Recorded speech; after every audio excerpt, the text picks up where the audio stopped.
Hello everyone, स्वागत है आपका आपके अपने चैनल VRV एजुकेशन में। तो दोस्तों, आज हम पढ़ने वाले हैं वायरस से होने वाली सभी बीमारियां। ठीक है, हम कल पढ़ चुके हैं बैक्टीरिया से होने वाली सभी बीमारियां। आज हम पढ़ने वाले हैं वायरस से होने वाली सभी बीमारियां और कल हम पढ़ेंगे प्रोटोजोआ से और जो हमारे कवक से होने वाली बीमारियाँ हैं कल हम समाप्त कर देंगे। हमारी जो तीसरी क्लास होगी उसमें सारी की सारी बीमारियाँ हमारी ख़त्म हो जाएंगी। ठीक है, ये होने वाली सभी बीमारियां हो जाती हैं हमारी जो कवक बैक्टीरिया और प्रोटोजोआ से होती हैं, और बाकी जो विटामिन से होने वाली बीमारियां हैं उनकी कमियों से होने वाली बीमारियां हैं। तो मैंने आपको बेटर तरीके से पढ़ा रखा है। विटामिन B1, B2, B3, ठीक है, विटामिन A की कमी से ये सारी बीमारियां मैंने आपको पढ़ा रखी हैं। आपने हमारा वीडियो अगर नहीं देखा है तो आप उस वीडियो को आप जा कर के देख सकते हैं। विटामिन वाले में मैंने सभी बहुत अच्छे से पढ़ा के रखा है। ठीक है, तो दोस्तों, क्लास शुरू करने से पहले आप चैनल को लाइक कर दीजिए, सब्सक्राइब कर लीजिए और बेल आइकन को ऑन कर दीजिए ताकि आने वाला हर नोटिफिकेशन आप तक पहुंच सके। और दोस्तों, इसकी PDF के लिए आप हमारे टेलीग्राम चैनल को ज्वाइन कर सकते हैं। इसका लिंक दिया हुआ है हमारे डिस्क्रिप्शन बॉक्स में। तो चलिए अपने क्लास को कर लेते हैं शुरू। ठीक है, आज हम पढ़ने वाले हैं वायरस से होने वाली बीमारी। सबसे पहले देखते हैं वायरस क्या होता है। जो वायरस होता है, वायरस क्या होता है।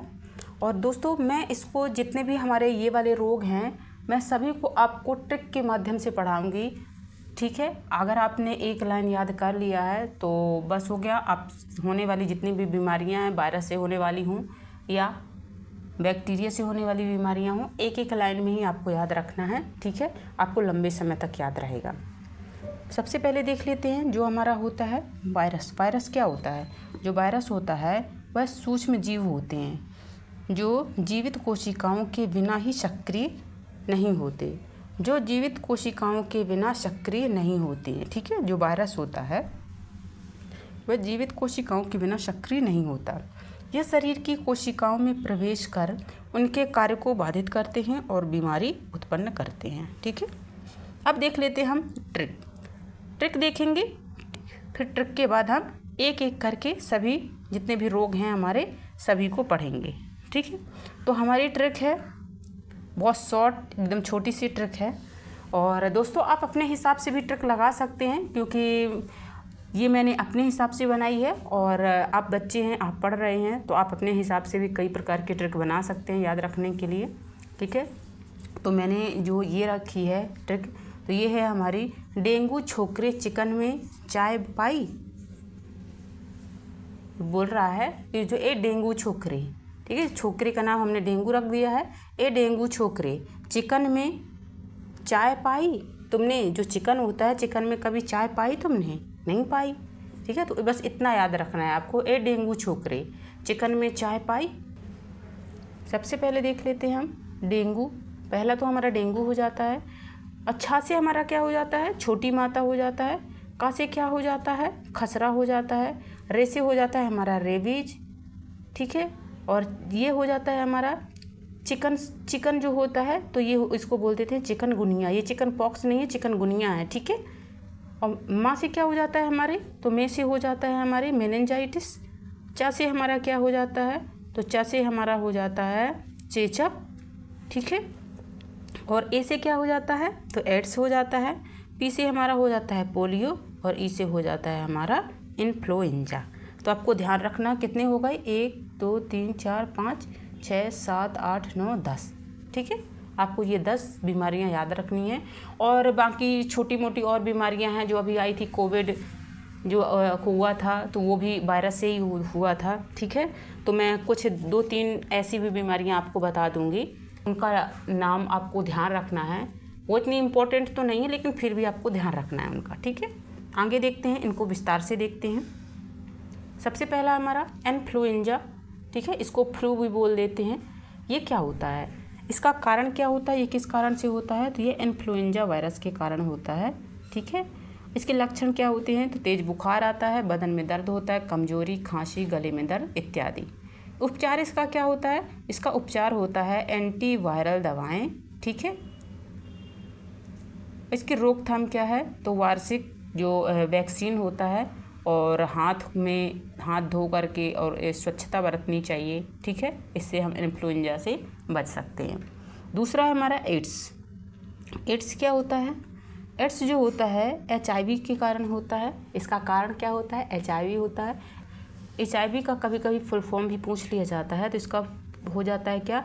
Human immuno deficiency virus. ठीक है, आपको ध्यान रखना है।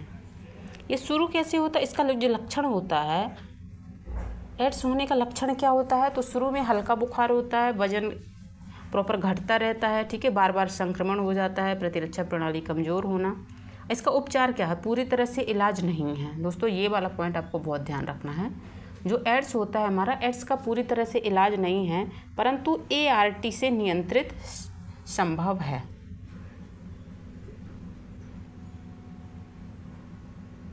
रोकथाम असुरक्षित यौन संबंध से बचाव करना। ठीक है, और संक्रमित सुई का प्रयोग ना करना। HIV टेस्ट प्रॉपर करवाते रहना।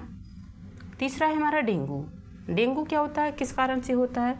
तो जो डेंगू होता है ये डेंगू वायरस के कारण होता है। ठीक है, और ये किस में? एडीज मच्छर के द्वारा फैलता है। ये वाला आपको ध्यान रखना है। जो डेंगू मच्छर को जो वाहक होता है वह हो जाता है एडीज मच्छर। ठीक है, आपको ये वाला पॉइंट ध्यान रखना है। इसका लक्षण क्या होता है? तो इसमें तेज़ बुखार आती है, आँखों के पीछे दर्द होता है, शरीर में चकत्ते पड़ने लगते हैं, प्लेटलेट्स गिर जाती हैं, यानी प्लेटलेट्स की संख्या बहुत कम हो जाती है। इसका उपचार तो ठीक है, दवाइयों द्वारा ही होता है इसका उपचार। ठीक है, और इसको रोकथाम कैसे कर सकते हैं? तो मच्छरों से बचाव कर सकते हैं, साफ़ सफाई रख सकते हैं। ठीक है, मैं मेन बताऊंगी दोस्तों किस वायरस से होता है। ठीक है, इसके लक्षण क्या है, मुख्य चीज़ यही है, आपको ये चीज़ें ध्यान रखनी। चौथा है हमारा चिकनगुनिया। चिकनगुनिया क्या होता है, किस कारण से होता है ये? तो चिकनगुनिया जो होता है हमारा, ये हो जाता है चिकनगुनिया वायरस, ये एडीज मच्छर द्वारा ही फैलता है।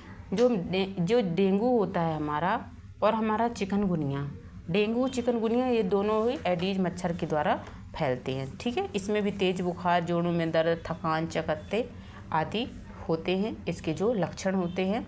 इसका उपचार दर्द निवारक आराम। ठीक है, ये बाकी तो ठीक है, मच्छरों से बचाव ये सेम ही है, डेंगू जैसे ही इसके। अब पाँचवा है हमारा पोलियो। पोलियो क्या होता है? जो पोलियो का कारण होता है पोलियो वायरस होता है। इसके लक्षण क्या होते हैं शुरुआती? तो इसके शुरुआती लक्षण होते हैं बुखार आना, सिर दर्द, गंभीर मामलों में लकवा।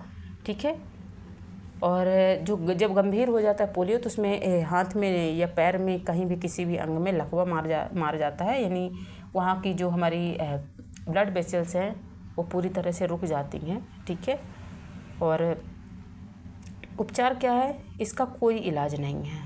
ठीक है, हमने देखा अभी कि हमारा जो एड्स होता है उसका भी कोई इलाज नहीं है, और जो पोलियो होता है, जिसको अगर हो जाता है पोलियो दोस्तों, उसका भी कोई इलाज नहीं है। हमने कई बार अपने आसपास भी देखा होगा कि किसी के हाथ में पोलियो हो जाता है, किसी के पैर में पोलियो हो जाता है, वो उनका हाथ या पैर उनका काम करना बंद कर देता है। ठीक है, और एकदम पतला सा हो जाता है।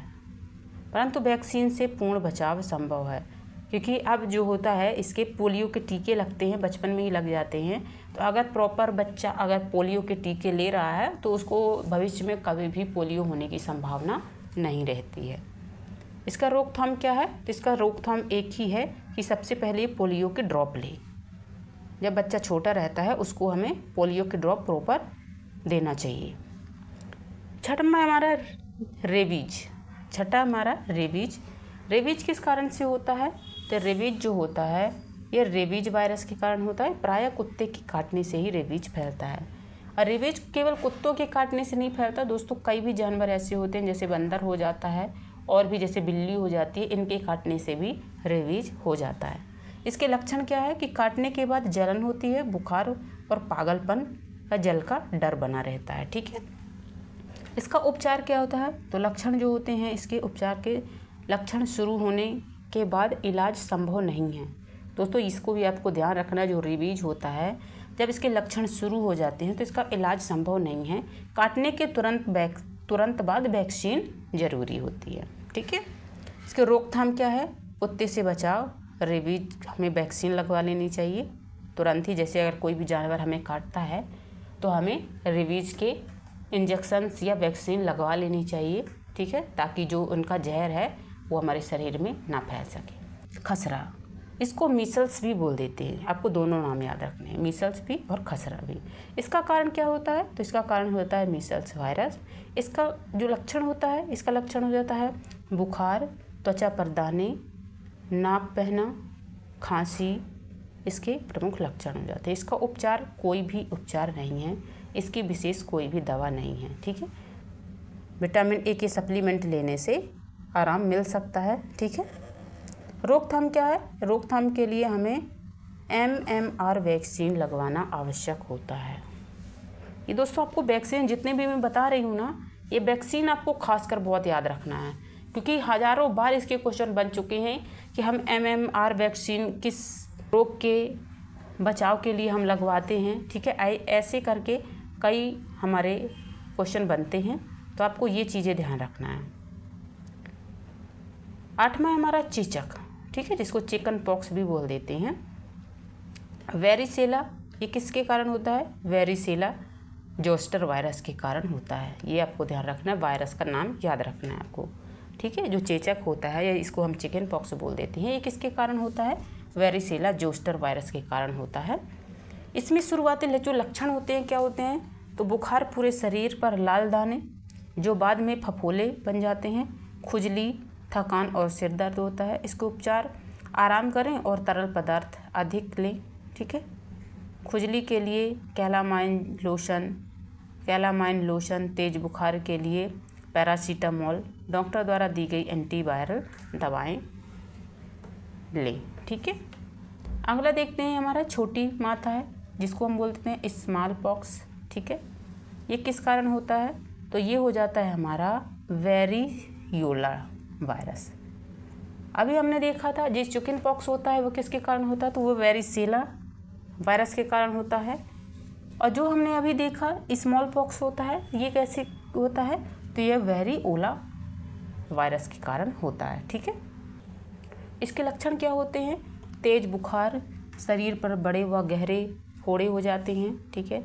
दाने निकल आते हैं हमारे शरीर में, थकान, सिर दर्द, पीठ में दर्द, दोनों के बाद स्थायी निशान, पीठ दर्द और दानों के बाद स्थायी निशान बन जाते हैं। उपचार क्या है? इसका कोई विशेष उपचार नहीं है, ठीक है। जो हमारा स्मॉल पॉक्स होता है, इसका कोई उपचार नहीं है, यह केवल लक्षणों का इलाज किया जा सकता है। इसका टीकाकरण से संभव हो सकता है, अगर वैक्सीन लगवाते हैं हम तो इसको रोग को ख़त्म किया जा सकता है। मेनिंजाइटिस होता है, जो मेनिंजाइटिस क्या होता है? ये भी ये भी वायरस, बैक्टीरिया और फंगस से होने वाली बीमारी है, ठीक है। आपको ध्यान रखना है, जो मेनिंजाइटिस होता है ये होता है हमारे बैक्टीरिया से भी हो सकता है, वायरस से भी हो सकता है और फंगस से भी हो सकता है, ठीक है। इसको हम कवक भी बोल देते हैं। मस्तिष्क और रीढ़ की हड्डी की झिल्ली में सूजन, जो हमारा मेनिंजाइटिस क्या होता है? जो मेनिंजाइटिस होता है ये होता है हमारे जो रीढ़ की हड्डी में एक पतली सी एक तारनुमा जो एक रस्सी पड़ी रहती है, उसको हम मेनिंजाइटिस बोल देते हैं, ठीक है। ये मस्तिष्क और हड्डी, रीढ़ की हड्डी की झिल्ली होती है मेनिंजिस में। जब सूजन, बैक्टीरियल मेनिंजाइटिस सबसे खतरनाक होता है, जिसमें सूजन आ जाती है। और सबसे खतरनाक क्या होता है? बैक्टीरिया होता तो वायरस से भी है, फंगस से भी है, लेकिन सबसे खतरनाक किससे माना जाता है? बैक्टीरिया से होने वाला मेनिंजिस। इसका लक्षण क्या होता है? तो इसमें तेज बुखार आता है, सर में दर्द होता है, गर्दन में अकड़न आ जाती है, उल्टी या जी मचलाना, प्रकाश से मतलब कि डर लगना, ठीक है, मानसिक भ्रम, बेहोशी, बच्चों में रोना, सुस्ती इत्यादि। इसका उपचार कैसा है? तो बैक्टीरियल मेनिंजाइटिस जो होता है ये एंटीबायोटिक और अस्पताल में इलाज ज़रूरी होता है, उसमें एंटीबायोटिक और अस्पताल में इलाज ज़रूरी होता है। और जो वायरस वाला मेनिंजिस होता है उसमें अधिकतर मामलों में आराम और तरल पदार्थ पर्याप्त होते हैं, ठीक है। और इसका जो टीकाकरण होता है, इसके टीकाकरण से भी इसका रोकथाम किया जा सकता है। अगला देख लेते हैं गलसुआ, इसको मम्पस भी बोल देते हैं, ठीक है। ये मैंने एक्स्ट्रा डाले हुए हैं यहाँ से, जो गलसुआ और रूबेला मैंने एक्स्ट्रा डाल दी हैं, आपको ध्यान रखना है। ये गलसुआ भी जो होता है हमारा, ये मम्पस वायरस से ही हो जाता है। इसमें जबड़ों में सूजन आ जाती है, बुखार होता है, सिर दर्द, ठीक है। थूक ग्रंथियों में दर्द होता है। उपचार इसका क्या है, इसका दर्द निवारक खा सकते हैं और वैक्सीन जो है हमारा MMR वैक्सीन लगवा सकते हैं। रूबेला जो वायरस होता है इसका कारण होता है रूबेला वायरस। मेन चीज़ आपको किस वायरस से होता है इसका यही इम्पोर्टेंट है ज़्यादा, और इसकी सबसे ज़्यादा इम्पोर्टेंट है वैक्सीन। ठीक है, वैक्सीन को आप बहुत ध्यान रखना है आपको, ये कौन सी वैक्सीन किस मर्ज में उपयोग की जाती है। ठीक है, जैसे कि हमने अभी पढ़ा था कि जो पोलियो के लिए हमारी, उसमें पोलियो के लिए भी हम MMR वैक्सीन का यूज करते हैं। आगे देख लेते हैं जो हेपेटाइटिस होता है। हेपेटाइटिस किससे होता है, तो हेपेटाइटिस वायरस के कारण होता है। ठीक है, इसमें पीलिया हो जाता है, थकान, पेट दर्द, भूख ना लगना इत्यादि इसमें लक्षण दिखाई देने लगते हैं। इसके उपचार के लिए विशेष दवा तो नहीं है, इसके उपचार के लिए विशेष दवा तो नहीं है। B और C का इलाज संभव एंटीवायरल थेरेपी से हो सकता है। इसका रोकथाम है वैक्सीन, स्वच्छ पानी और व्यक्तिगत स्वच्छता रखना। ठीक है, लास्ट है हमारा कोविड-19। इसको कोविड-19 ये किस कारण होता है, किस वायरस से ये होता है, तो ये हो जाता है हमारा SARS-CoV-2 वायरस। ठीक है, आपको ये वायरस का ध्यान रखना है नाम, कई बार क्वेश्चन में आ सकता है, क्योंकि अभी हाल ही में जो हमारे कोरोना वायरस आया हुआ था, तो आपको इस वायरस का नाम याद रखना है कि किस वायरस से कोविड फैला था। ठीक है, इसके लक्षण तो आप सबको पता है, झेल ही चुके हैं इसको। जो खांसी है, सांस लेने में तकलीफ़ होती है, ठीक है, गंध, थकावट, ये मेन इसके हो जाते हैं। इसको उपचार जो होता है, ये अस्पताल में भर्ती हो जाते हैं। इसके रोकथाम वैक्सीन, मास्क, दूरी बनाए रखना, हाथ धोना। ठीक है दोस्तों, हमारी यहीं पे क्लास समाप्त होती है। हमने सभी जितने भी वायरस से होने वाले रोग हैं, तो हमने सभी के सभी पढ़ लिए हैं। 3-4 मैंने एक्स्ट्रा डाल दिए हैं, क्योंकि ये भी हमारे इसी से होते हैं। ठीक है, वायरस से ही होते हैं, तो इसीलिए मैंने डाल दिया है, ताकि अगर कोई भी क्वेश्चन यहाँ से आता है तो छूटना नहीं चाहिए। ठीक है, और आपको मेन चीज़ इनमें सभी में क्या ध्यान रखना है कि ये किस वायरस से होता है और इसके लिए वैक्सीन क्या होती है। मेन ये चीज़ें एग्जाम में यही पूछा जाता है, तो 2 चीज़ में आपको सबसे ज़्यादा फोकस करना है। अगर आपको समझ में नहीं आया तो 2 से 3 बार आप इसी वीडियो को देख लीजिए, आपको बेटर समझ में आएगा। तो दोस्तों, हम करते हैं अपनी क्लास को यहीं पे समाप्त। कल लेकर आने वाले हैं हम प्रोटोजोआ और कवक से होने वाली बीमारियां। कल हमारी बीमारी का सेशन समाप्त हो जाएगा। ठीक है, आप तीनों वीडियो एक बार देख लीजिएगा, हमारे ज़्यादा लंबे वीडियो नहीं होते हैं। ठीक है, आप 1 घंटे में अगर आप 2x करके भी देखते हैं तो आप आधे घंटे में आप इस तीनों वीडियो को समाप्त कर सकते हैं।